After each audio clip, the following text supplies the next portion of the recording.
ఇంటి ముంగట మనం బ్లీచింగ్ పౌడర్ తోటి వాటర్ చల్లుకున్నట్లయితే ఈగలు దోమలు ఉన్నాయని మీకు తెలియజెప్పడం జరిగింది.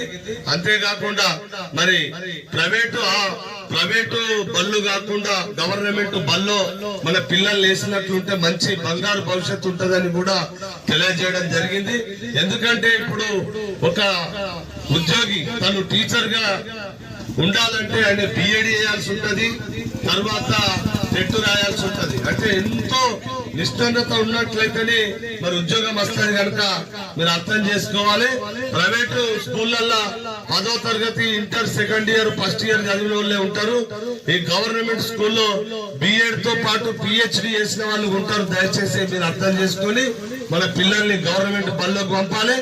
మనకి ఏ ప్రాబ్లం వచ్చినా కూడా, ఆరోగ్య రీత్యా కూడా ఏ ప్రాబ్లం వచ్చినా కూడా గవర్నమెంట్ హాస్పిటల్లో చూపించుకోవాలి. ఇప్పుడు గవర్నమెంట్ హాస్పిటల్లో కూడా ఎండీలు ఉన్నారు, మనకు ఎంబీబీఎస్ ఉన్నారు, గైనకాలజిస్టులు ఉన్నారు, చర్మవ్యాధుల డాక్టర్లు ఉన్నారు, కంటి వైద్యులు ఉన్నారు.